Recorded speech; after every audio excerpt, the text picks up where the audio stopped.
Querido amigo, hoje estudaremos os 20 primeiros versículos do capítulo 1 do Evangelho de Marcos. Estudaremos esse texto dividindo-o em 7 sessões. Em primeiro lugar, destacamos o versículo número 1, princípio do Evangelho de Jesus Cristo, o Filho de Deus. Primeiro, essa expressão princípio nos relembra as palavras iniciais de Gênesis 1:1, ligando-nos também a João 1:1. Diferente de Mateus e Lucas, Marcos não apresenta nenhum detalhe da geração, do nascimento ou da genealogia do Senhor Jesus. E como se vê nos versos posteriores, esse princípio tem ligação direta com João Batista, que veio preparar o ministério de Jesus e tem ligação direta com o Antigo Testamento. Segundo, a palavra evangelho é uma transliteração do grego que significa boas novas ou boa história, e o seu conteúdo principal é a pessoa de Jesus Cristo, isto é, essas palavras poderiam ser traduzidas começo da boa história de Jesus Cristo. Terceiro, Jesus Cristo não é só o conteúdo das boas novas, mas também as boas novas contam a respeito dele. Mas, sobretudo, as boas novas vêm da parte do próprio Senhor Jesus. Isto é, as boas novas têm origem divina, se originam do próprio Senhor Jesus. Quarto, a palavra Cristo é uma outra transliteração do grego. É um adjetivo que significa ungido, ungido de Deus, que vem do hebraico Messias, Mexia. Demonstra esse termo que Jesus, o Deus encarnado, foi enviado por Deus, o Pai, para resgatar o ser humano. Quinto, a expressão Filho de Deus enfatiza a deidade, a divindade e a eternidade do Senhor Jesus. Isso quer dizer que Jesus, o profetizado do Antigo Testamento, foi concretizado no Novo Testamento. Significa que Jesus existia desde a eternidade, como vimos nas suas manifestações pré-encarnadas. Mas significa também que Jesus tinha uma relação filial especial com Deus o Pai, sem ter sido por ele gerado, como nós geramos os nossos filhos. Pois ele é Deus também. Olha, na verdade, todos esses comentários, todas essas colocações devem nos levar à gratidão. São uma verdadeira bênção. São boas notícias de fato. Essas são as boas notícias. Não há maior notícia do que esta, que Deus nos ama de tal maneira que nos deu o seu Filho em nosso lugar. Este é o Evangelho. É por isso que nós somos salvos e é ele que devemos anunciar. Mas vamos continuar. Em segundo lugar, destacamos os versos 2 e 3. Primeiro, a expressão está escrito indica citações do Antigo Testamento. Embora tenha escrito para um público misto de judeus e romanos convertidos, e os seus leitores não fossem profundos conhecedores das Escrituras judaicas, Marcos faz uma ligação com o passado. Segundo, sendo que o Antigo Testamento é o começo e a origem das boas novas de salvação, o Evangelho que revela Jesus Cristo é a confirmação da realidade das antigas profecias. Terceiro, a citação que Marcos faz de Isaías deve ser compreendida corretamente.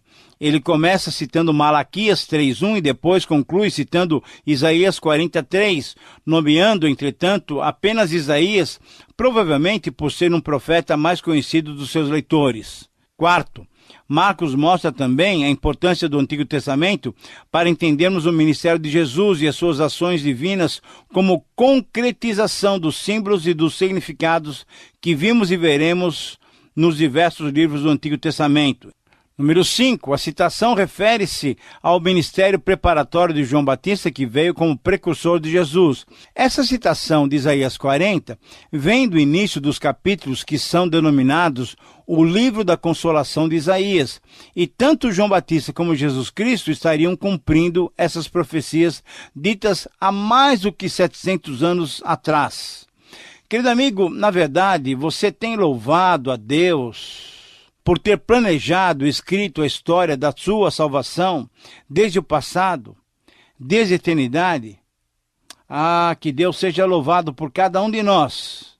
Que Deus seja louvado por tão grande salvação. Mas vamos prosseguir. Em terceiro lugar, destacamos nos versos 4 a 8, o ministério de João Batista. Esse ministério deve ser analisado sobre 7 aspectos. Primeiro aspecto, a pessoa e o caráter de João Batista. Quando lemos Lucas 1, 5 a 25 e 57 a 80, vemos que João Batista poderia ter exercido o seu sacerdócio, o seu ministério, como sacerdócio no templo em Jerusalém, pois ele era filho de um sacerdote, ele era filho de Zacarias, o sacerdote. Mas, na verdade, João Batista percebeu, com certeza pela confirmação do Espírito Santo, que já o enchera desde o ventre materno, que o seu chamado, que o seu ministério era para exercer a palavra profética, chamando o povo ao arrependimento e introduzindo no cenário religioso de Israel a figura do Messias, do Cristo, tão ansiosamente aguardado. O caráter abnegado de João Batista fica claro no versículo 6, que descreve o seu vestuário, comparado só ao modo de vida simples dos recabitas, conforme lemos em Jeremias 35. E o seu comportamento foi, na prática, uma denúncia ao estilo de vida ostensivo e corrupto da liderança judaica. Segundo aspecto sobre a vida de João Batista, a missão de João era muito clara. Ele era o precursor do Messias e assim deveria promover um reavivamento espiritual, preparando a nação para a vinda daquele a quem tanto aguardavam. A frase, eis aí envio diante da tua face o meu mensageiro, o qual preparará o teu caminho, tinha um significado muito claro, muito prático.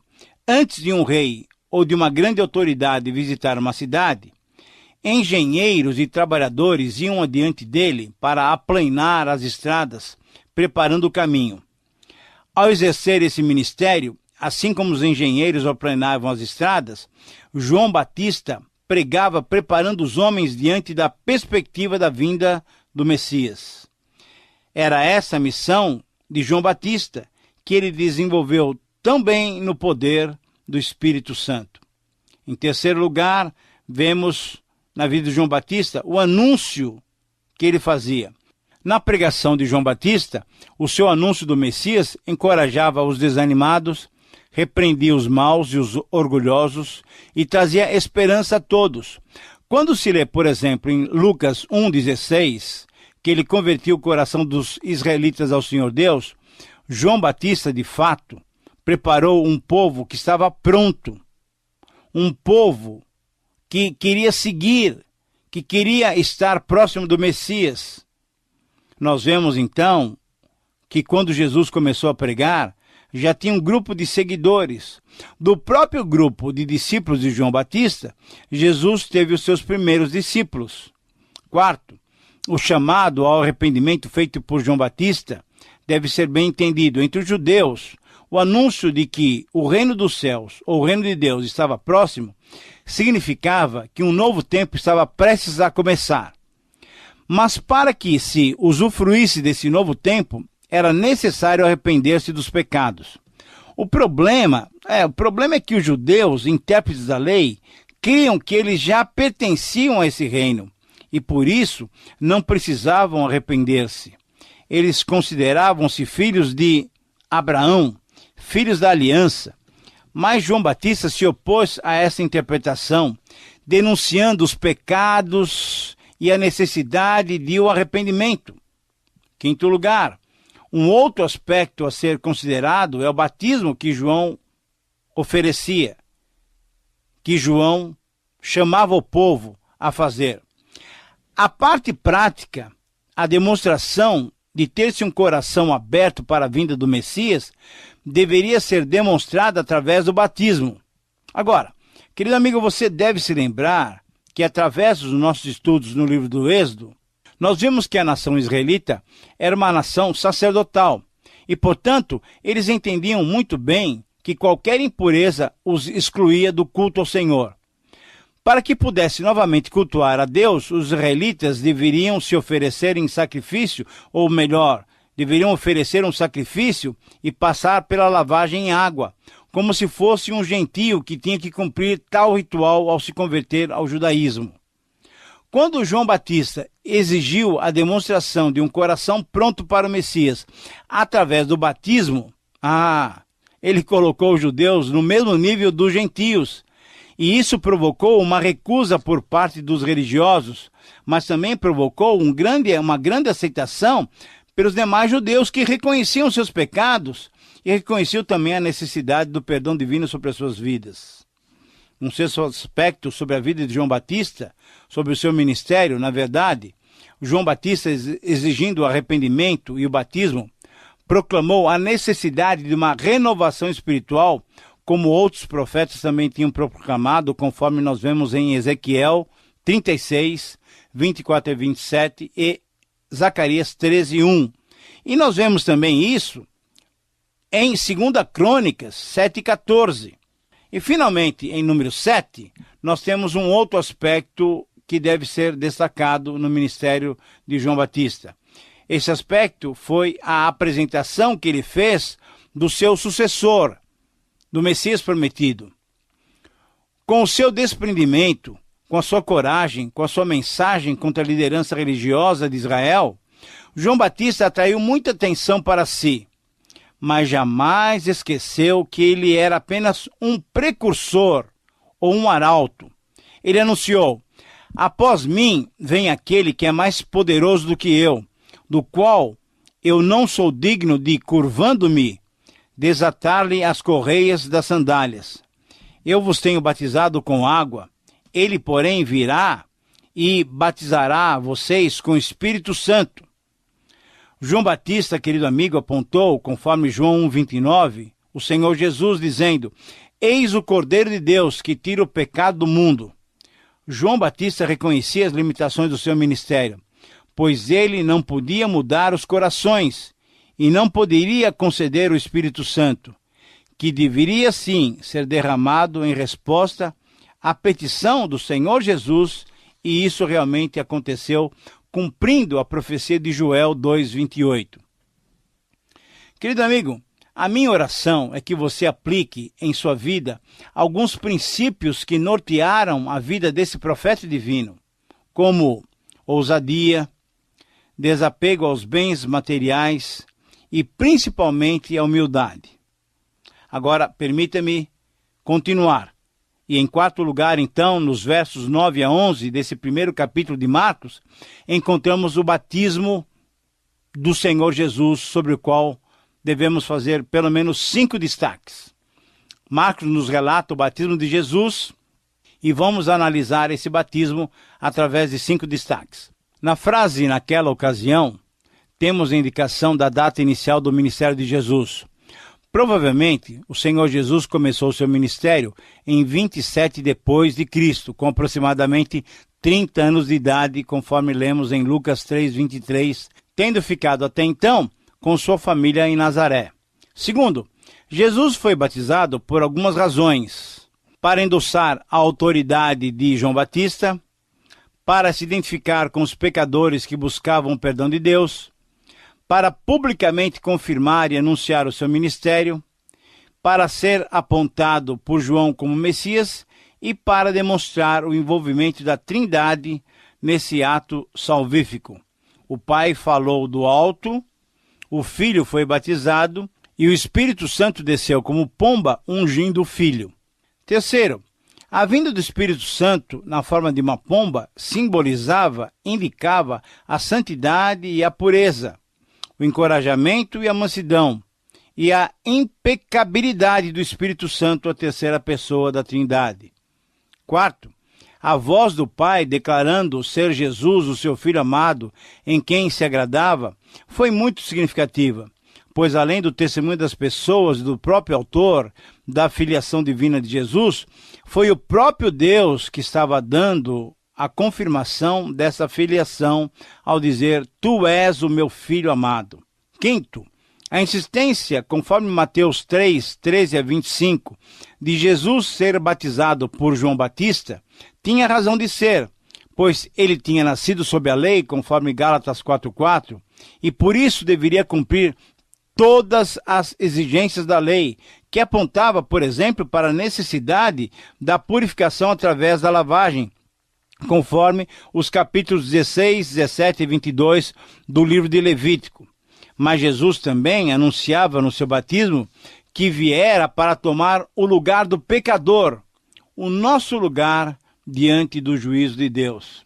Querido amigo, que grande bênção, que bênção maravilhosa temos em Jesus. Pois antes de iniciar o seu ministério, ele já se preocupou em identificar-se conosco, substituindo-nos diante do Senhor Deus. E isto realmente merece todo o nosso louvor, a nossa adoração. É uma lição preciosa. A pergunta é: você tem usufruído dessa bênção? Reflita com você mesmo. Mas vamos continuar. Em quinto lugar, nos versos 12 e 13, destacamos a tentação do Senhor Jesus. Sobre esses versos, devemos considerar algumas coisas. Primeiro, refere-se à expressão logo, ou logo após, ou imediatamente. Essa é uma característica estilística de Marcos. Essa expressão é usada aproximadamente 45 vezes nesse pequeno evangelho, indicando a prontidão de Jesus em atender aos necessitados.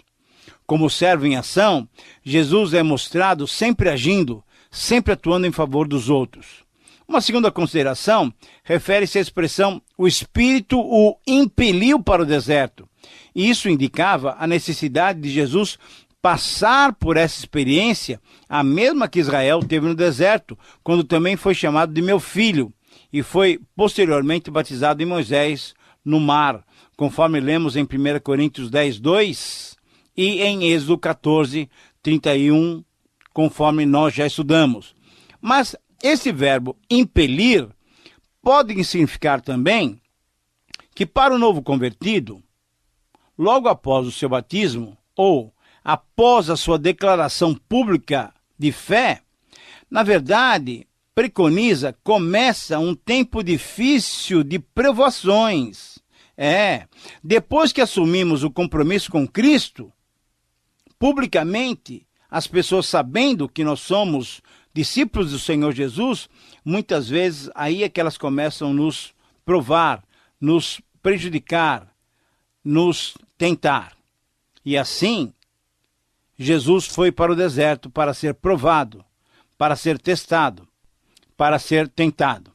Em terceiro lugar, ainda, sobre esse período de tentação, nós devemos considerar esse período de 40 dias e 40 noites em que ele jejuou, conforme lemos em Mateus 4:2, como símbolo dos 40 anos que Israel passou no deserto. Mas também está relacionado esse período ao seu ministério messiânico, em que ele veio para cumprir as profecias do Antigo Testamento, como também para inaugurar um novo tempo, o Novo Testamento. Uma quarta consideração que deve ser feita em relação a esse momento de provação de Jesus refere-se à pergunta que normalmente se faz. Agora, preste bem atenção. Jesus, como Filho de Deus, poderia pecar? Podia pecar? Essa é uma questão estudada em teologia sistemática nos seminários e merece um aprofundamento específico. Mas, ao mesmo tempo, ela pode ser respondida também de um modo simples. Veja só. O teste, a tentação a que Jesus foi submetido, foi uma prova da sua verdadeira humanidade, pois de fato ele a sentiu e lutou contra ela. Em decorrência da sua perfeita união com o Espírito Santo, que o enchia plenamente, era moralmente impossível Jesus pecar. E assim, ao mesmo tempo em que ele foi provado, o teste, a tentação que Jesus venceu, a inigualável vitória que Jesus obteve contra Satanás, comprovou e demonstrou a sua completa divindade. E a quinta consideração sobre a tentação de Jesus refere-se à natureza dessa. Nas 3 vezes em que o Senhor Jesus foi atacado, Satanás o atacou, duvidando da palavra. Mas Jesus respondeu o quê? Jesus respondeu com a palavra de Deus. Satanás o atacou, em outras palavras, dizendo o seguinte: olha, abandone essa maneira de salvar o mundo, o que é isso? Esse seu caminho é do sofrimento, do sacrifício, da morte. Experimente a minha maneira. Será muito mais fácil e vai trazer para você grande notoriedade. Querido amigo, essa foi a tentação do Satanás. Mas nas 3 vezes Jesus recusou a proposta do tentador, ele apoiou-se na palavra de Deus e respondeu firmemente: está escrito, está escrito, está escrito, citando o livro do Deuteronômio. Lá no deserto, em meio às feras, Jesus começou a amarrar o valente, como veremos em 3, 23 a 27, derrotando o inimigo. Que grande Salvador nós temos! Que grande Salvador! Alguém que sofreu e sentiu as nossas dores e as nossas dificuldades. Em 6º lugar, nos versos 14 e 15, destaca-se o início do ministério de Jesus depois de João Batista ter sido preso. João foi preso por Herodes, mas Marcos, resumindo, destaca o ministério da pregação de Jesus em 3 tópicos. Primeiro, o anúncio da chegada do reino de Deus. Segundo, a necessidade do arrependimento. E em terceiro, a crença no Evangelho, nas boas notícias de Deus para a humanidade.